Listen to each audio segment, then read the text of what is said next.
Welcome, everyone. We're so excited to have you here today for the 2023's toughest real estate investing questions. We put this out to our members to send us their toughest questions, and you all followed up and came through with some toughies. So we are going to do our best to answer them. And we've got a wonderful group here, as you can see, Real Wealth Real Estate Experts Roundtable. These are our investment counselors at Real Wealth, and I'm sure most of you know who they are. And if you don't, you need to. I'm not sure how it's showing up on your screen, but we've got Aristotle. Why don't you wave, Aristotle? Okay, Joe, Leah, I think they know who you are. I think everybody is still coming on, but we'll go ahead and get started. We have upcoming webinars that you can register for in advance, and I highly recommend it. They're a great way to see what's going on in the local markets, to meet the teams. On Thursday, September 7th, we will have the Baltimore team show what's going on in their market. On the 14th, I'll be giving my Q3 housing update and where I think we'll be headed, at least for the next few months. Pretty hard to predict beyond that. Thursday, September 21st, San Antonio. We will be presenting to the full network. They have been introduced to a small group, and we're just really happy. And of course, Leah lives nearby, so she's been able to really see what's going on there. And San Antonio, like all of Texas, is really booming. So you can, again, sign up for that at realty.realwealth.com, which is basically the portal for Real Wealth, which I'm sure you know. All right, and then we've got tours coming up. We used to do live events every single month, mainly in San Francisco and LA, but our membership has grown so much. We have over 70,000 members, and they're not all in California anymore. So now we're just taking our show on the road, basically, and doing more events on site where you can actually meet the teams and see the properties and meet the property managers and just get a better feel for the markets. And the next one is September 9th in Dallas, Texas. And it's definitely not in Dallas, Texas. It's the surrounding areas where growth is and where it's more affordable. When I started investing in Dallas, it was cheap. It's not anymore in the central part. So, the growth is moving out, and you'll get to see where. On October 21st, Cleveland, Ohio. We've got a great team there, lots of rave reviews on them. And I think I just saw on one of those top 10 lists that Cleveland has been really booming again with price growth and rent growth. Don't remember which one that was, but November 4th, Indianapolis. I did just see an article on this, how that biotech Indiana is taking over the biotech world, and it is really growing. So a lot of us might not know that, but you will learn more about that on the property tour in Indianapolis. Upcoming live event. If you haven't signed up, please do. It is almost sold out. This is going to be such a great event in LA, celebrating 20 years of Real Wealth. October 6th, that's optional. Just come for a meet and greet, and in the evening. And then on the 7th, all these teams are coming out to LA to meet you, to give an update on their markets, where the best places to invest are, what kind of opportunities they're finding, how they can help you build your portfolio there. And then also meeting other investors, finding out what their experience has been with these different teams. That's incredibly valuable. So, and then in the evening of the 7th, we have a big party that Rich and I will be wearing our sparkles for. We hope to be there, see you there. It's a dinner party, again, maybe some dancing, celebrating 20 years of Real Wealth. And our whole team will be out there that you get to meet as well. So you've seen this before, but I want to emphasize it again, that not everything is going to, everything we say is going to be suitable for you. So always run any scenario, any investment by your CPA and by an attorney to, review documents and make sure the investment fits your situation. And of course, past performance is no guarantee of future results. And that's important because we're going to be basing a lot of our comments today on past performance. So we cannot predict the future, but we can at least see themes from the past. And real estate purchases are subject to investment risk, including the possible loss of amounts invested. And while every effort is made to maintain accurate and current information, the possibilities of errors or updates always exist. In the end, it's always about you doing your due diligence, right? We just help you with it. So you probably know me. I'm a co-founder of RealWealth and CEO of growdevelopments.com. That's our syndication department. Joe Torrey is one of our longtime investment counselors, along with Leah College and Aristotle Compass. So thanks, guys, for being here, and guys and gals. So today's top questions, I mean, we were inundated with questions. I loved it. I love this. There's so much confusion out there, but I do have the great honor to be able to interview so many economists that can give us insight on what's going on. And then we've got teams. We're so unique in that we've got boots on the street nationwide to really tell us what's going on that maybe the headlines aren't sharing. So, where's the market headed? Where are the best places to buy? I need help. Can you hold my hand? What's happening with interest rates? Boy, I wish we had the answer to that one. We'll see. Where are the best places to buy for cash flow or appreciation? How do you underwrite in today's market? And how do I manage my property management? So I will just kind of start with this market forecast, but I want to let you know I'm going to be doing that like on that upcoming webinar in much more detail. And I don't want to spend too much time on me because we've got such great investment counselors here. But what's going to happen, a crash or a recession? Well, a lot of people were predicting a massive housing crash. And this month, the data came out and home prices are back at their all-time highs. So that housing crash never happened. So if we just look back at history, it's not common that interest rates can go up this much, double, even triple what they were, and not have that affect the home price. So what's going on? And it's really, really simple. It just boil it down to basic economics. There's not much here to figure out. Supply, demand. If you took economics, you know what that means. If people want something and there's not enough of it, they go a little bit nutty. Just like with, Beanie Babies, like there was no intrinsic value there, but there weren't enough of them. People went nuts. So in this case, there's not enough of a place to sleep, a roof over your head. This is much more important than a stuffed animal. And there's not enough for the demand. There is a massive bubble of millennials in household formation age at a time when we have a third of the inventory we had I don't know, 5, 7, well, it was 2015 that we had much more, but in 2008 or 2006, when people want to compare now with them, there was 6 times the inventory. 3 million homes on the market today. There's a 6 of that. So very limited inventory combined with a massive demand. And that is why interest rates can go up, but housing prices can stay up too, because there's enough people who can afford. Most people cannot afford to buy a house, but there are enough, given the supply that's there, who can, and that's what's happening. Not to mention all the people who already bought are in the best position they've ever been in. Their housing payment is the lowest in history compared to income because they're locked into low payments with a ton of equity. So there's no distress, very little distress with current homeowners, a ton of distress in the rental market and people who want to buy. Very, very difficult. So that is where we come in at Real Wealth to help solve that problem, to provide affordable housing to those who desperately need it. That's been our niche, always has been, and we're sticking with it. So will prices come down? You better, I don't know, you got to lose a whole huge amount of population for that to happen. That's not going to happen. Or you got to build 6 million homes very quickly. And if you listen to the Real Wealth show that I recently did with a demographer, he thinks there's 25 million homes missing that need to be there over the next decade. So there's no way builders can keep up.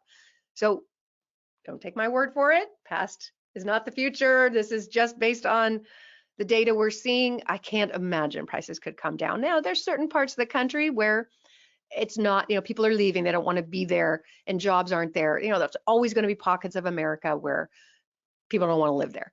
But there's pockets where people really want to live there and where they can't afford to live there, and that's where we're focused.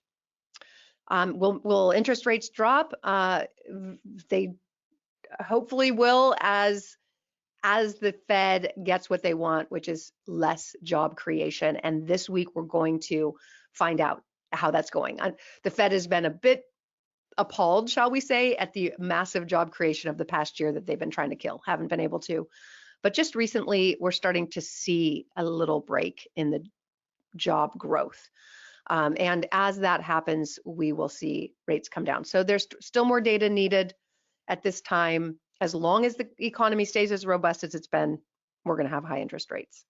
But they're really not that high, you guys. I started at 9%, so just got to get used to it.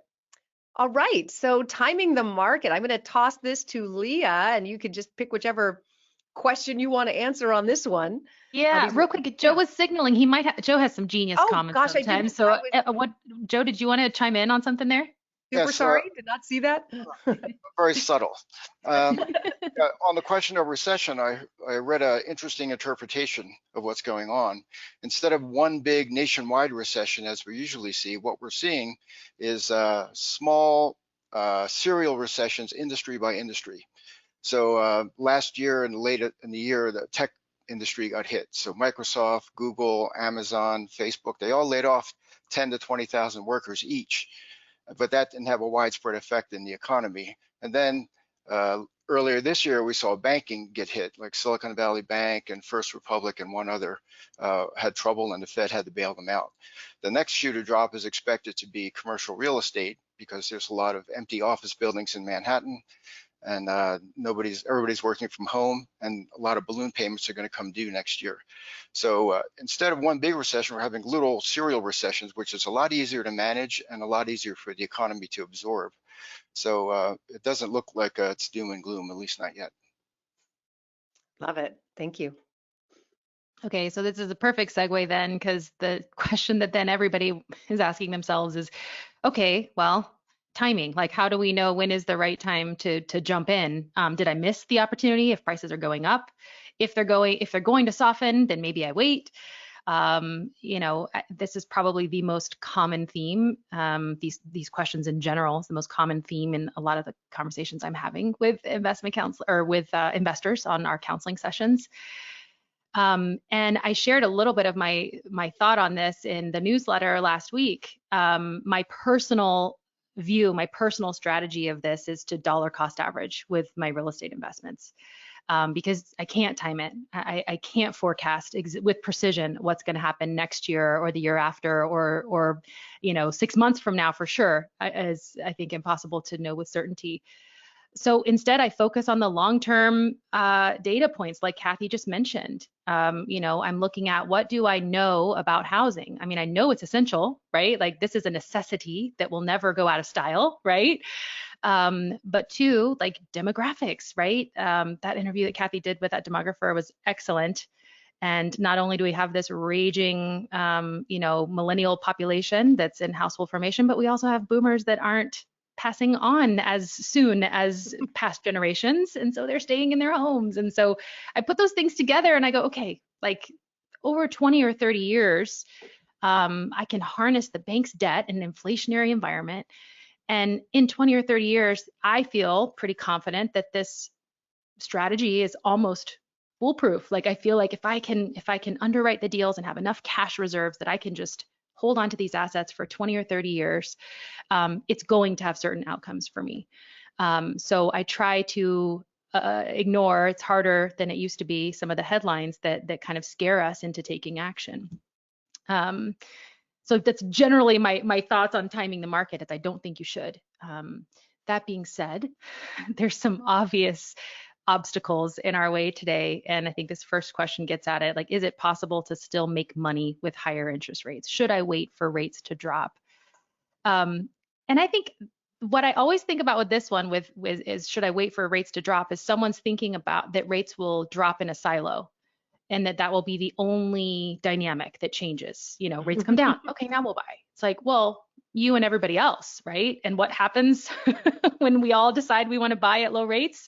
We're back in, the first half of 2021 again, right? And prices get driven up, relatively quickly. So I try to just remind myself of that. Like, yeah, rates come down, other things are going to change in unison with it. Can you still make money with higher interest rates? The cash flow is certainly less. It's obvious. I mean, if you've been following our performas with properties, over the last couple months, you've seen, and it's painful for us too. We go get rate quotes every week from our go-to lenders.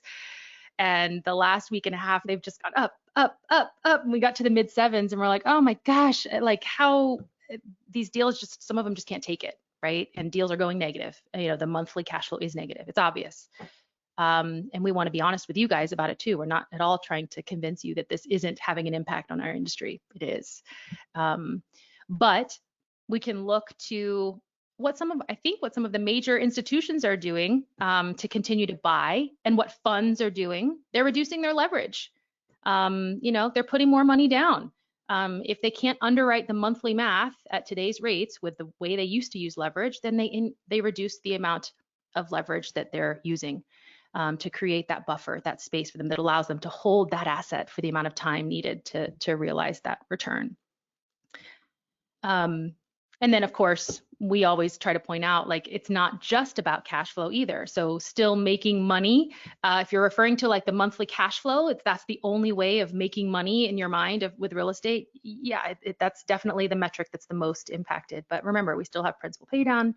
We still have appreciation, as Kathy pointed out, like home prices are at record highs again.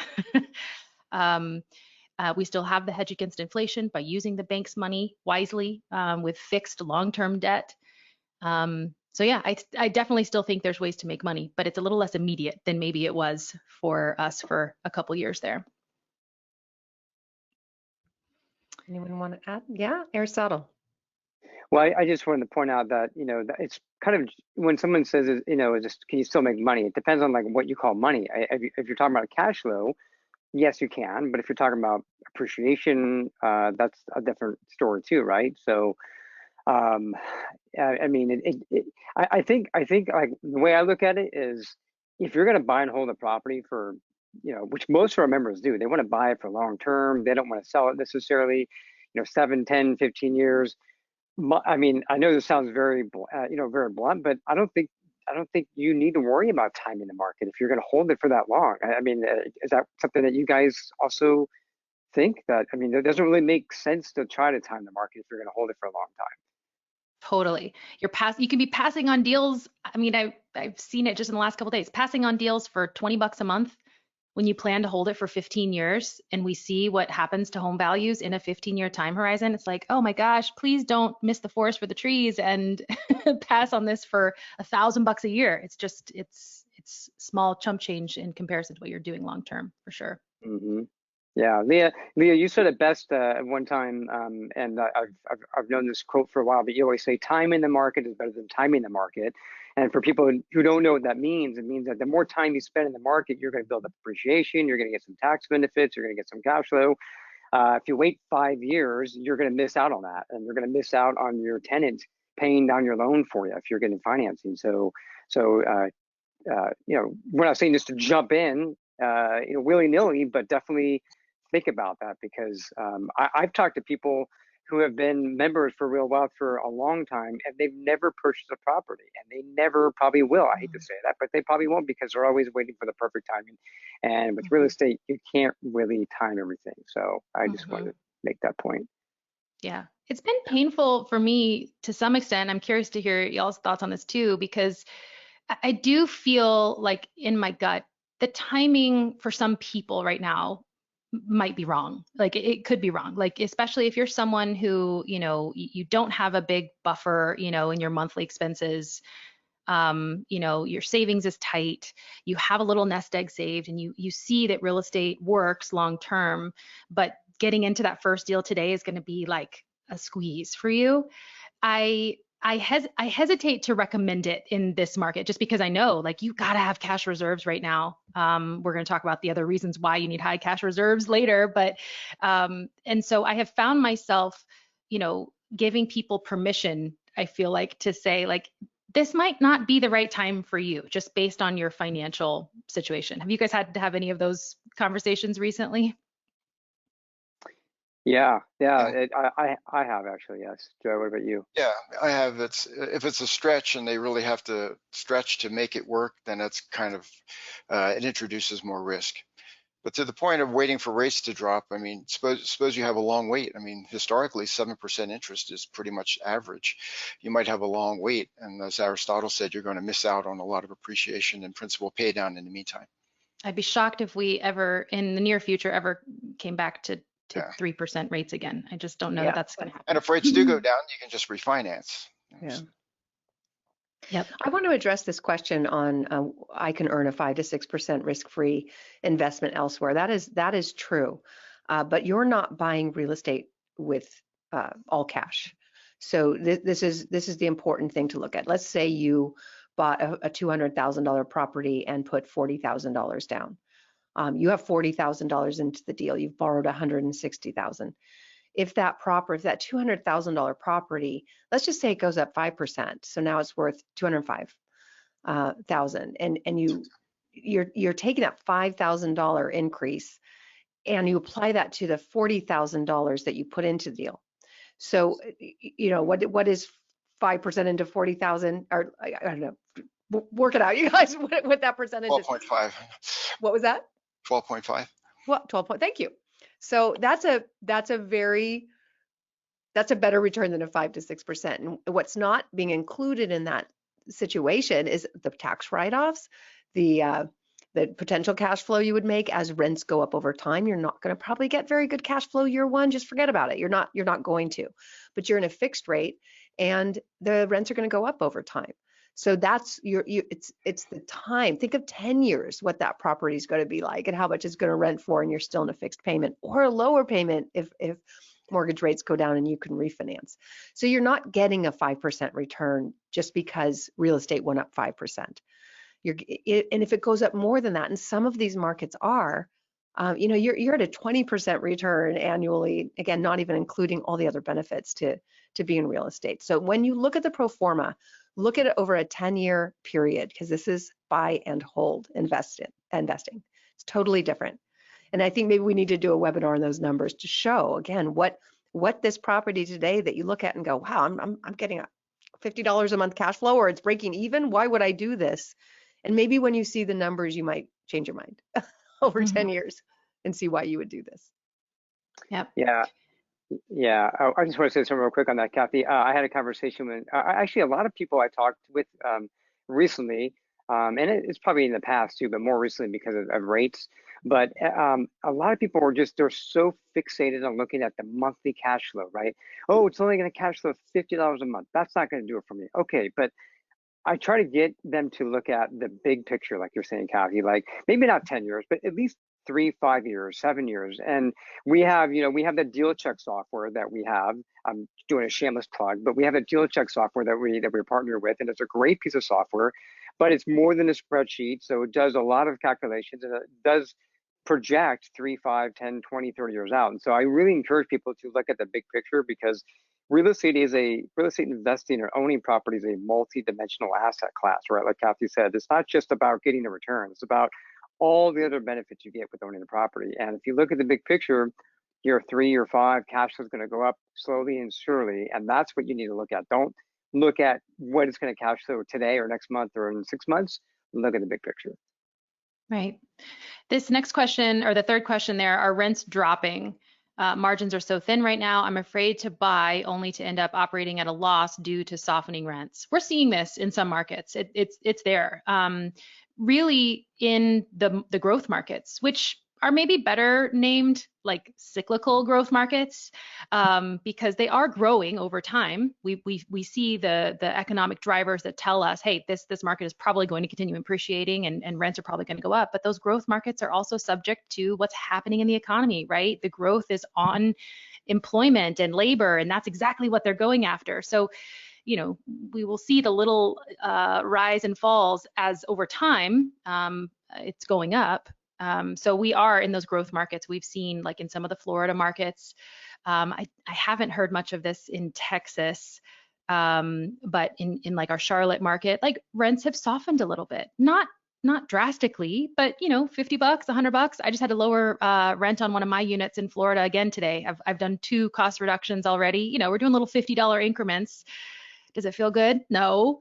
But what I am doing with my own portfolio is just keeping myself in a stronger cash position, right? Like knowing that, hey, in these markets where I've spread out in growth areas, playing the long game of appreciation, I need to have the cash reserves in case I do get a year-long lease that's $100 lower than what I thought it would be or hoped it would be. And I'm okay. I can underwrite, just based on my cash reserves. So I think if you're planning on investing in a growth market, I feel like you need to kind of be prepared for this reality, and have cash reserves ready to go. That's also why I would usually recommend don't throw your extra cash into buying down points right now. Keep the cash in your pocket so that you can use it if your rents soften a little bit. That's my preference. Yeah, I was going to say something real quickly here. I was recently talking with our Baltimore team, and I was kind of shocked to hear he was telling me our contact Mike out there was telling me about a 2-bedroom that rented for like $1,650. I was like, wow, that was up than it was up more higher than it was 6 months ago. And I said, what are you renting the 3-bedrooms out? He's like, oh, $1,750. I was like, wow. So those are actually going up a little bit more, but that's not considered a cyclical growth market, Leah. Like you said, that's more of a just a straight steady Eddie market. But yeah, I think maybe I think there's two things going with that, with the rents dropping. It's obviously it's market specific, and like Kathy always says, really all real estate's local, so every market's different.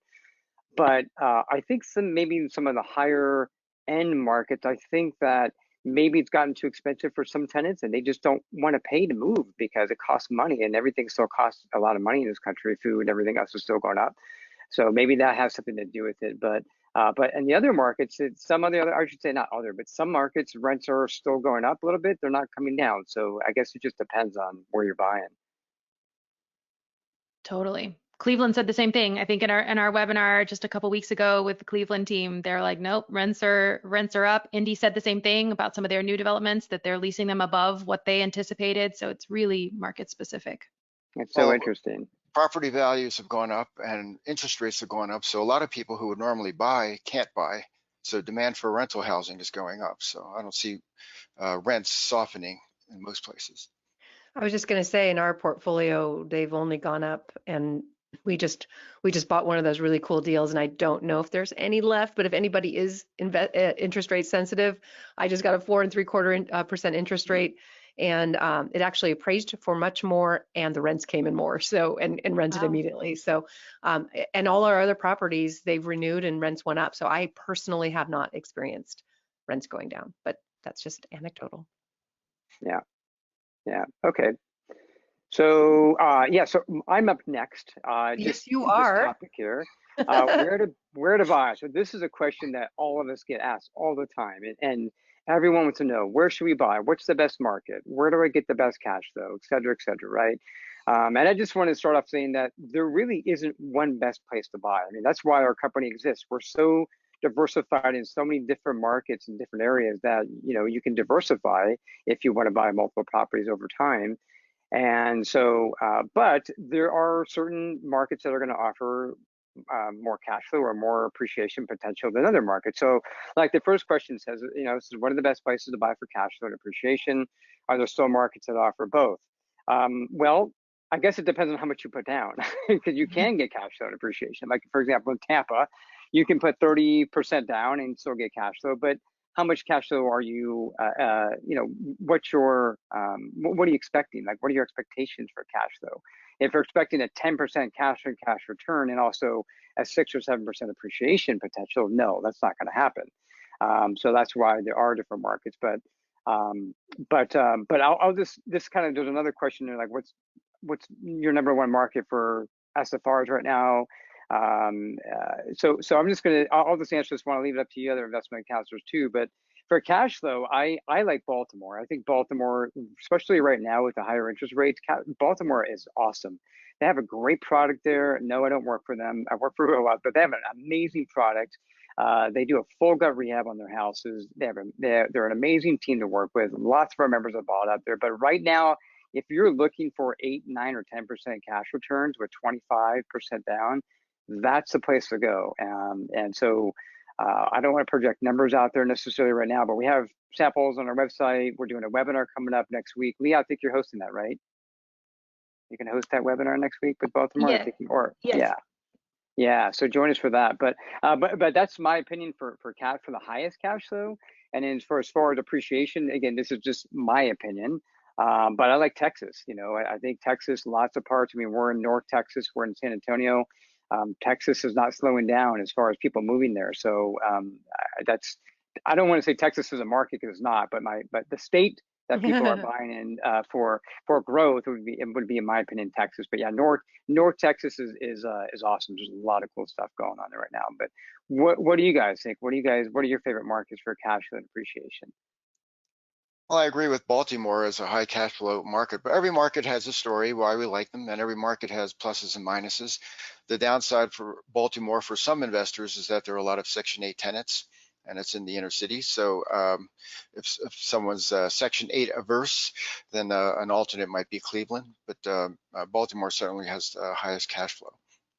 Yeah, my favorites for growth, like if you're someone who's looking for more appreciation potential, I can't get over the opportunity that our San Antonio team is offering and that our Jacksonville, Florida team is offering. Because if rates are the problem, and it is for a lot of people, both of these teams are offering these amazing interest rate programs. We've talked about them in depth in their market webinars. But it basically allows the builder to extend these super low rates. We're talking in the 4s. I think there was even some in San Antonio that they were doing in the 3s, if you can believe it. So maybe I should take back what I said about rates will never be in the 3s. They are in San Antonio with our team right now on a specific development. Yeah. So, if I was somebody who's looking for that growth potential, like where are people moving to? Where is there a lot of upside? San Antonio's shown up on everybody's list here. I feel like the last couple weeks. I'm biased. I live here, so I see it every day, and I can tell you, I think it's growing a ton. But I've seen it pop up kind of in sort of the honorable mentions of migration, of economic growth, and the fact that you can get there and get those low interest rate programs right now. I think that's a huge, huge opportunity. If I was looking for more balance, a little more cash flow, as close to a hybrid market, maybe if you're looking for that, I'd probably be talking with our Cleveland team or our Indianapolis team. Yeah. Okay, the next question says here, if you have a good amount of cash to invest, but you want immediate cash flow, what would be your game plan? I would recommend multifamily. So just kind of what you're talking about, Leah, with San Antonio, our builder down there, they're only building duplexes, triplexes, and fourplexes right now. And they've been doing that for a very long time. They're good at what they do. If you have, the 25% to put down, they have an amazing interest rate. Again, we're not going to go in depth on that now, but they have a really great loan program, conventional financing. Okay, this is not a non-recourse loan or anything. It's a Fannie Mae product, and so you have to qualify for it. But I would look at multifamily if I had a good chunk of money to invest and I wanted to build cash flow. Anytime someone approaches me and they say that same question, or they just they want more doors, I always look at multifamily, because single family is great and they all have their own place. But if you really want to scale it up, multifamily is my opinion where you should go. The thing that I would add too is ask yourself, are you looking for the highest return on your money, or are you looking to hit a cash flow number, right? Like if you go, look, I just need to create, $3,000 a month, or I need to hit $5,000 a month. That's it. I don't really care how hard my money's working. Then, kind of going back to what I said earlier, I think if you have, I don't know what a good amount of cash is for this person, that's a relative term, but perhaps you want to buy homes outright and you don't use financing, right? Perhaps you go and plop your good amount of cash on one of those new construction duplexes or quadplexes in San Antonio. What I love about them is they're high gross rents. So you can get a lot of good income. But, again, ask yourself the question, is it about return on my money, or is it about getting like maximum amount of monthly cash flow as fast as possible? Yeah. Okay. What's your number one market? We already talked about that. We all briefly, investment counselors, talked about that. And then how do I narrow down market? So this is where a strategy session comes in. If you haven't had a strategy session with me, Joe, or Leah, definitely have that, because it really, everyone's game plan is different. Everyone's goals are different. Some people want to retire in 5 years. Some people are buying properties for 20, 30 years for their kids, after they or when they go to college, or maybe if after retirement. So everyone's different, but I would, I wouldn't get so hung up on deciding on where to invest necessarily, because I know people get so hung up on that. Like, well, Joe and Leah, and even Kathy, this. We'll show a webinar, and then like everyone gets excited, and then another webinar we do next week has a different market. People are like, ooh, what about that one? What about this one? And everyone gets so they get the paralysis of analysis, right? They just get so fixated, and they're like, I don't know what to do, and they call me back and they say, I just saw this webinar you guys did. I'm confused. Happens all the time, right? Happens all the time. So, like I tell everyone, I mean, I'm non-biased. I think all these markets are great for particular reasons. I don't think there's any one great market. But again, there are markets that are going to be tailored to the kind of capital you have, right? If you're limited capital, obviously buying a fourplex for $900,000 is not going to be in your budget most likely. But if you're looking in Cleveland or Indianapolis or possibly Birmingham, Alabama, we have affordable properties there. So it's a really loaded question, but I just want to answer it basically as that, we really need to sit down with you, if you have it, and figure out what your long-term and your short-term goals are, and then we can kind of narrow down 2 or 3 markets based on that. We have a couple of questions. We'll just address them very quickly. Someone said, what about Austin? Austin has just been, it's a great city. It's just been expensive. So harder to make the numbers work. Why not go to another part of Texas where the numbers work and you're still getting the growth? There was another one. What are the markets where we can still buy new builds for under 250? Ooh. North Texas. Maybe Texas, Dallas. yeah. Yeah. They have some in Maybank and other surrounding areas for around 200 right now, 210. I think Nowhere our in Jacksonville team also has some in like Central Florida, the Ocala area, that are in the mid 200s right now. Citrus Springs, I think they're like 260 or 270. But times have changed. Boy, oh boy. And there was a question for Leah. What was the other market you mentioned that you liked besides San Antonio? It was the Jacksonville team because they're doing that rate program. Yep, me too. I was going to say Jacksonville. So, and of course I love St. Pete as well, and the Tampa area. I mean, I just love all the teams. They're all great. They're all great. They wouldn't be on our list if they weren't. When we get complaints, it's like, okay, you need to go fix these issues and then then come back. But if they're on our list, it's because we get rave reviews from you guys, from our members. Yeah. Aristotle, I find something you said made me think of this. I find when I talk to investors who are like really into like market research and selecting the market, they're just like doing these deep dives and looking for, the thing that makes them stop. And you'll always find it. There's always something that's like, oh, that's not ideal, and then they'll go to the next one and they do the same thing. And it's like they're searching for the reason to say no. And when they find it, they go to the next. And it's just this perpetual search for perfection. And I've said this before, but I'll say it again. I have a sticky note because I'm a perfectionist for sure, and it gets in the way of a lot of things in my life. So I have a sticky note that says perfection is the enemy of profitability. I heard Mark Cuban say it on Shark Tank once, and I'm like, I need to hear that every day. And it's so true with market selection and investing. There's no perfect out there. Right. One last thing before we move on, I just want to say that there's a lot of markets that we're not in, right? I mean, and like Kathy said, Austin might be too expensive. Denver's expensive. Phoenix. Everyone asks us. A lot of people who live in California, it's like 90% of the time they ask us about Denver, Phoenix, Seattle, Las Vegas. But those are all really expensive. So it's not always just about the property. It's about the team that we have in place. Okay, that's like worth its weight right there. So you guys have to understand that. Our teams go through a very extensive vetting process, and Kathy does not, and our company does not want to just bring on anybody just to sell properties. We really want to work with a reputable, quality person. We don't, I always tell our members, we pride ourselves in not selling junk properties. We don't want to sell that stuff. We want to but we want to offer great properties, but we also want to have a great team in place for you guys because we want to support you. But even though the deals might make sense in, I don't know, somewhere in, I'm trying to name somewhere like, say Lincoln, Nebraska. Maybe the deals are really good there, or Oklahoma City or Tulsa, right? But we just don't have a team there. So that's really like 50 or 80% of the reason why we're not there. Okay, and I do want to say, if they're headline cities, meaning that people from all over the world have heard of Phoenix and Austin, you've got a lot of competition. You've got a lot of other institutional investors in those areas. Atlanta, they're buying like crazy. So some, we don't want to be in super remote areas where there's never going to be any growth, but we don't want to be in the headline cities either because we just don't want that kind of competition. Okay, on to Joe, managing your property manager. You got a great property, now what? All right. Okay. Hard Well, part. yeah. Property management. So how do I hold a property management responsible? It says here, poor communication, nickel and dime for repairs, rent collection, eviction, delays in placing new tenants. That's sounds pretty grim. Well, that's a bad situation. I assume that the investor has worked with the IC and the property management company on this already. So in these situations, what I tell them to do is to just document what has happened, the communication, and what are the issues that need to be resolved, and CC the property manager. Email the property manager and CC the IC.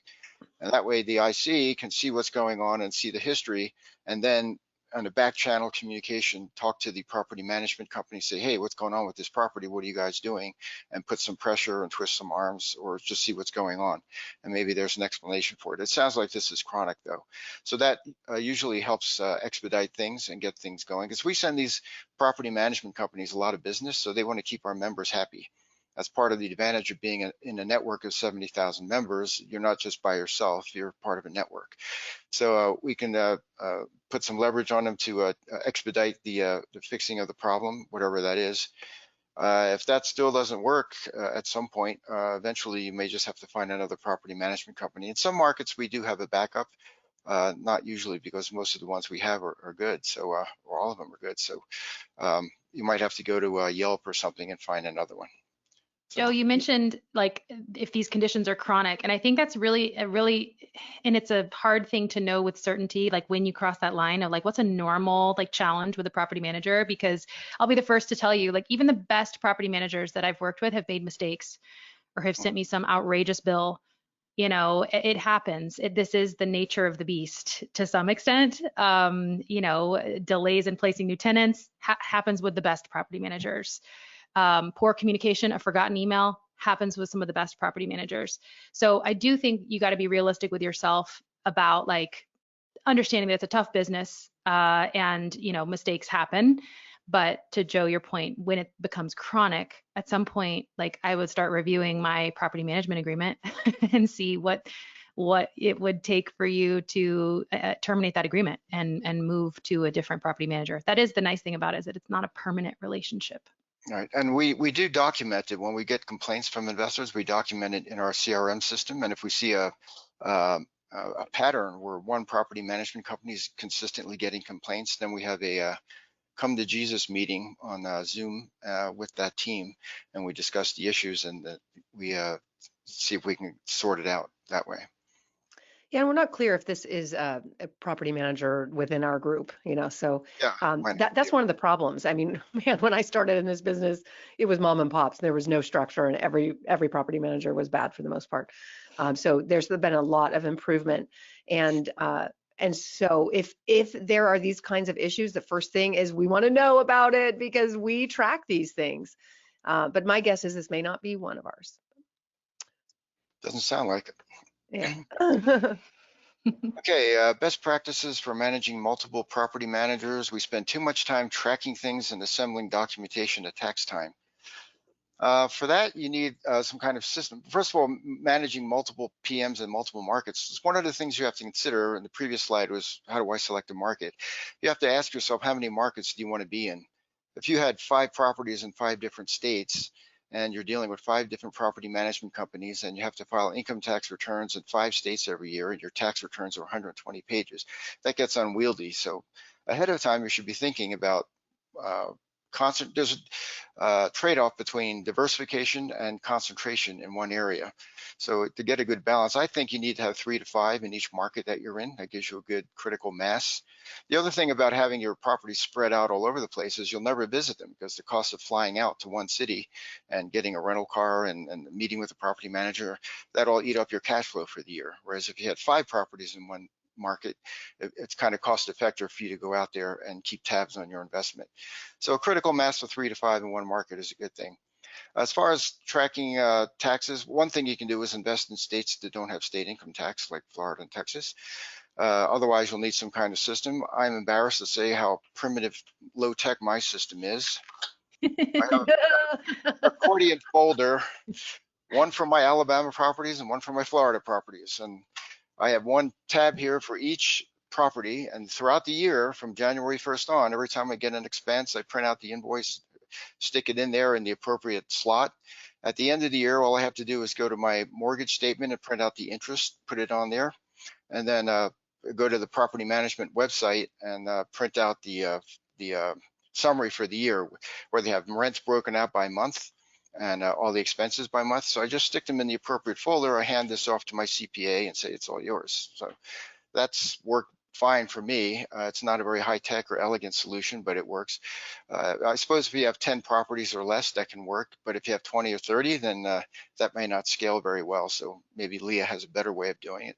Yeah, a digital filing system. we have a foldering system, of all of our real estate on our computers, right? Where we put stuff, and then we have a master Excel tracker that we use to kind of help us make sure that we've accounted for every rent check for every house every month. And if we see, we make it really easy for ourselves to see very quickly. And my husband does this part of it. We divide and conquer with our skill set. But we have quick kind of dummy numbers that show us if the disbursement was less than this is our typical, disbursement for this property, then there was some type of maintenance issue, right? So we'll log it and then subsequently go and review the statement and figure out why. But yeah, you've got to do that. I cringe so hard when I talk to people who say things like, well, we didn't get a rent check. We realized we didn't get a rent check from like starting 3 months ago or something. And I'm like, it took you 3 months to notice that you didn't get a rent check? That's a systems problem. I've heard that a lot. Yeah, we have a spreadsheet similar, Leah, because there's a lot to manage. And when we started, we went and bought 5 properties, then went back, bought 5 more, and then we're like, oh, there's all this back end stuff we didn't know about. So you can easily miss a mortgage payment. You can easily find out that your insurance has, expired, and you've been sitting there with an uninsured property. So we have all of those tabs. Was the insurance paid? Did we get the rent? All of that. But we now have a bookkeeper that handles all of it. So that's one of the things that we've offered. Belay is the service, and you can find that on resources. If it's just too much, you got to obviously calculate that into costs of ownership. But for us, it's just much easier. We just have someone else manage it. And what's the value of your time? If your time is worth $100 an hour and you can pay someone at Belay a lot less than that to do it, then that's worth it. Yes. Yeah, I was going to chime in. You guys are definitely leaps and bounds about. I have like a very simple Excel spreadsheet, but like I just, what I do is I do it more. I don't know. I just I guess more laid back about myself. I mean, of course, I check my statements every month, but like at the end of the year, I get my management report. I download from the portal. I get my mortgage interest statement mailed to me, so I just collect all that stuff, and at the end of the year, that's how I manage my stuff. But to your point, Kathy, yes, Belay is a service that we're using on our website. You can get their information on our website for bookkeeping, but it's really, I would say, optimized for people who have, a handful of properties, not if you have 1 or 2. If you have 1 or 2, you can easily do it yourself. But if you have 10, 15, 20 doors or whatever, yeah, you should consider hiring a bookkeeper to keep track of everything. It's a lot easier. I really do think between the 4 of us, there's the full spectrum of personality types with how to approach this. Joe, without a doubt, is the guy who's like already filed his taxes, done. And I'm like, I'm definitely doing an extension, and I'll pick this up in, 4 months. That's how I am. So there's lots of different ways to do it. In fact, I hate when there's this idea that like you have to be a rocket scientist to do this. Like you don't have to have a billion spreadsheets and have a filing system. You need some system, but it can reflect your personality and your approach. Okay, last question is about turnover costs. I guess when a tenant leaves and they have to do a make ready, some say 5%, and mine have been up to 20%. What's average? Well, it kind of depends. I mean, if you have a brand new house that's still under builder warranty, everything's new, you shouldn't have much in the way of turnover expenses. And if the tenant damaged something, you can charge it to tenant. If you have an 80-year-old house in Cincinnati and a tenant trashed the place, then it could be higher. So it's all over the map, but I think it depends on the property type and how new it is. We have had a lot of our teams reach out to us, from a property management perspective and make sure that we know like costs are up. Going up. Like, yeah, maintenance is more expensive than it was before, as is everything, It's hard to get people to work. AK, you're going to say something? Well, it's interesting that you say it's hard to get people to work, but like the number, according to the Fed, the number of jobs are increasing. It's like, how can we have so many jobs being created when no one wants to work? I don't know. I think there's something weird. That's a whole nother topic, but I think there's something weird going on with that. If you ask me, it doesn't make sense. It doesn't make any There's less jobs this month. It's starting to. It was a bubble. Yeah, it was really just a lot of jobs coming back after the pandemic, but this month the higher rates is starting to set in. Yeah. What I was going to say real quickly. So one thing you can do, and I do this all the time, most managers allow you to do this. Okay. I mean, it's your property, but I shop around for a quote. So let's say the management company says, oh, you need to repaint your house. It's going to cost $7,000. You're like, wow, that seems like a lot for a 1,400 square foot house. Well, paint is expensive. I mean, I have looked. I mean, a gallon of paint, I think is like $80 or $90 now. It's expensive, plus the labor. But like most management companies they should allow you to go get a quote from a painter, just coordinate it with them and have 2 or 3 people go and get you quotes. The property management company is not trying to rip anyone off. They're not necessarily, they're not making money on the contract, at least they shouldn't be, but they're working with people that can like really expedite it and like get it done like tomorrow.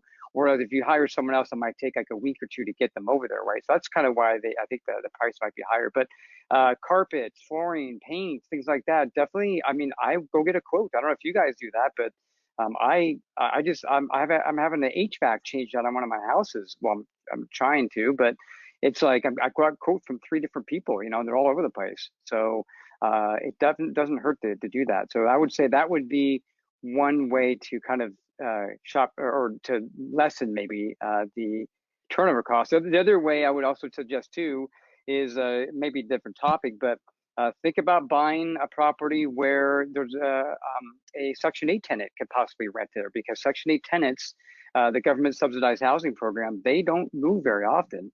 And I love Section 8 tenants. I have 2, maybe 3 of my homes have Section 8 tenants, and I think the one I have in Montgomery, I think she's been there for like 6 years.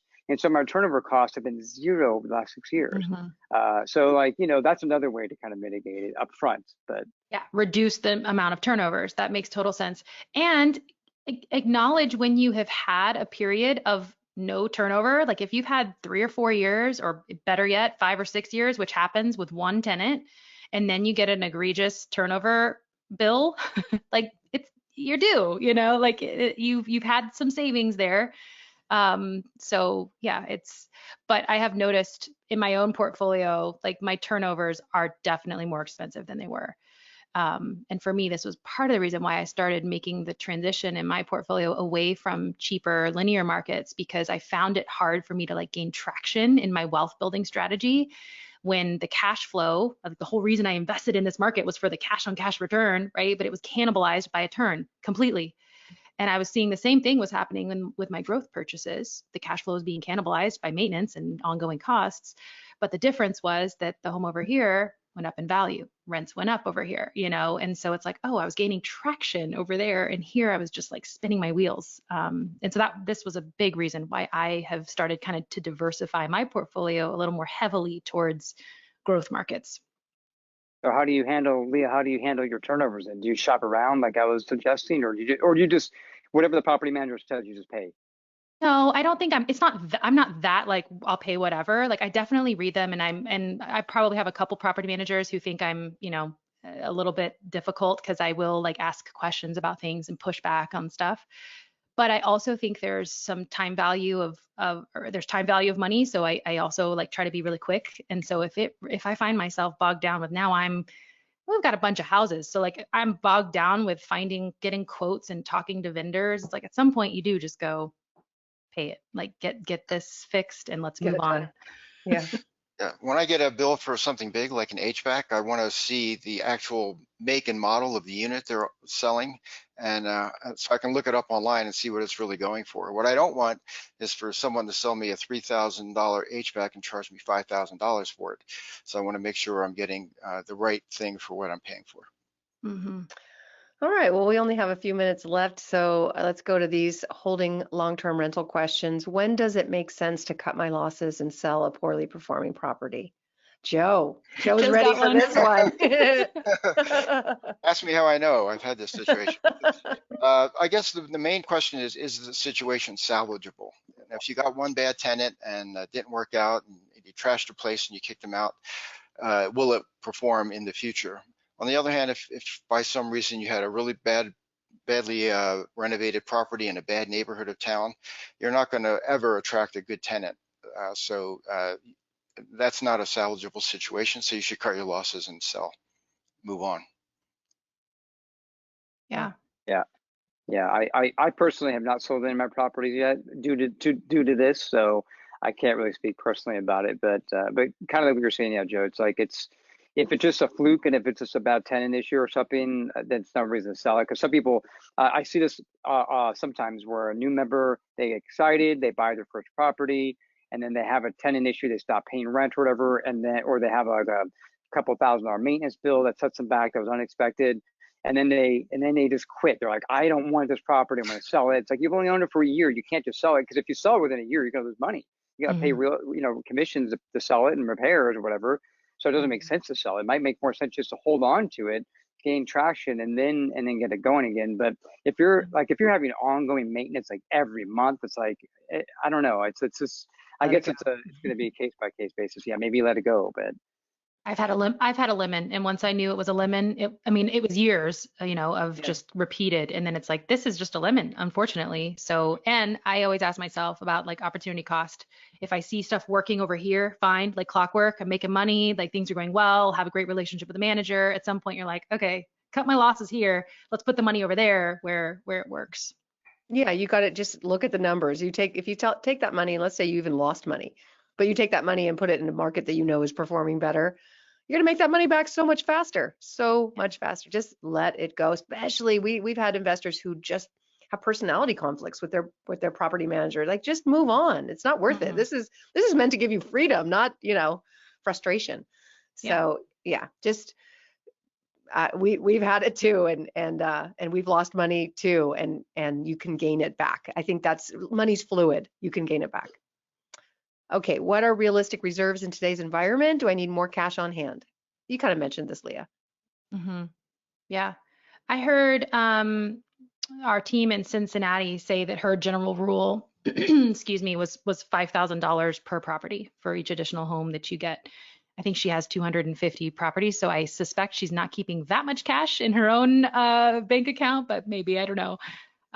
It does have a point, I think, where you don't need to keep ridiculous reserves, but yeah, I think 5,000 for each additional door, up to, probably a dozen or so doors, and then you can probably, put that money in places where it's a little less liquid.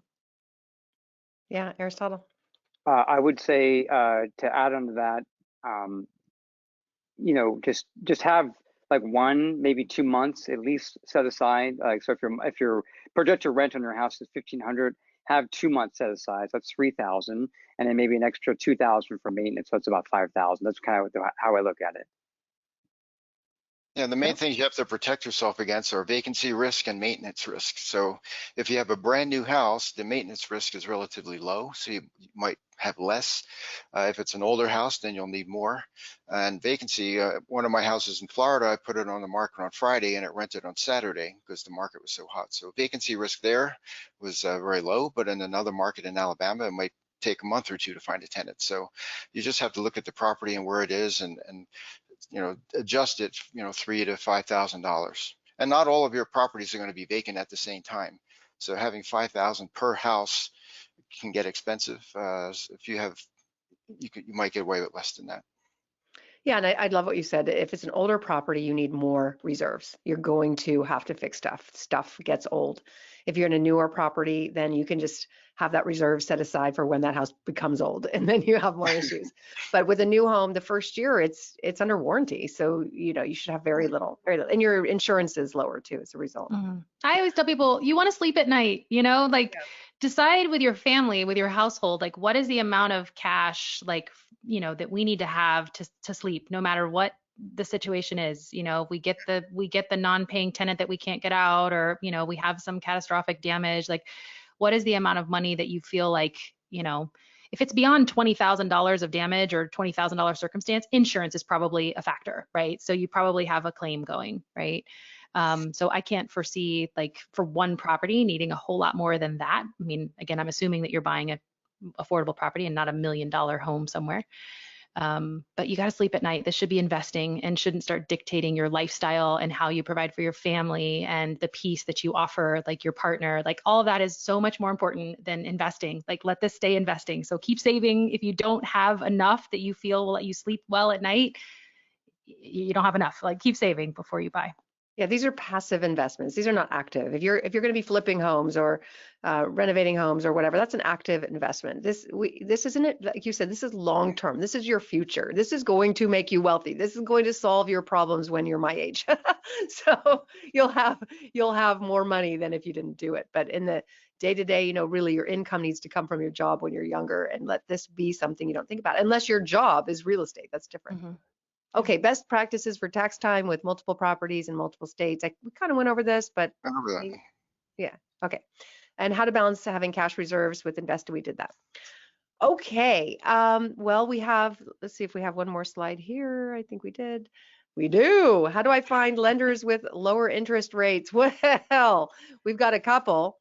Talk to an investment counselor here. They'll tell you which of our teams have been able to negotiate with builders. It's new homes where the builders are willing to provide a loan program that they've had to pay for that really lowers the rate. So contact it's one of these people that they're going to tell you. But right off the bat, it's San Antonio, Indianapolis, and a few in Jacksonville. In Jacksonville. Yep. Can't recommend it enough. Just closed. I can confirm it works. And they're actually going to all be there at the live event. Plus, the lender who does these loans is also coming too. So great way to meet them. So if you don't believe us, you can talk to the lender and hear it straight from the horse's mouth. Yeah, it's crazy. We could not. We tested it and we were happy. Okay. We have had, but otherwise, you're not going to find lenders with lower rates. Their rates are rates. It's just what it is. They're high. All right. We've had some limited housing supply for some time. What factors might contribute to increasing supply? New homes. That's it. New homes. New homes are selling today 20%. 20% more home sales and 20% less in existing, because existing don't exist. It's new homes. Yes, Joe. And if interest rates came down, the reason why there's no inventory of existing homes is because people have 3% mortgages and they don't want to give that up to get a 7% mortgage. But if interest rates come down again, then some of that existing home inventory will come back on the market. How can a brand new investor with $40K to invest get started in real estate? I can answer that one. Well, obviously talk to us, but we definitely have some markets where you can, and we have to. Oh, I think we lost Kathy there. I think we have markets where you can purchase property, and I think the lowest price point is about 125 or 130. And we talked earlier about reserves, so you might be bumping up, but 40,000 would get you into like probably $130,000 give or take price point with reserves. Is that something Joe and Mia, you guys agree with too? Yes, yeah. Birmingham's a low price market. Cleveland too. Yeah. Cincinnati, Indianapolis. Yeah. You guys see me now? Hear me now? Yes. Yeah, you were frozen in a delightful expression though, Kathy. Good. It wasn't like okay. No. All right. Well, I'll go to the next slide because we've just got to. Oopsies, went too far. So you can check out our Realty portal for more information on the markets we recommend, the teams we work with, and investor resources, the lenders, attorneys, tax help. I mean, all the recommendations on our website have been, our members rave about them, or else they wouldn't be there. For more specific help on taking your next steps, schedule a strategy session with your investment counselor. I can read, I promise. And they are here. So if you don't know who your investment counselor is, what do they do? You can go, if you're logged into the portal, there's a My Account link at the top right corner of the portal when you're logged in, and you can see My Investment Counselor from there. Perfect. And I'll just very quickly, there's a couple questions. How sacred is the 1% rule? Well, let's just say I had to rewrite my book, Retire Rich with Rentals, because I had that 1% rental ratio in there and everybody was like, where is it?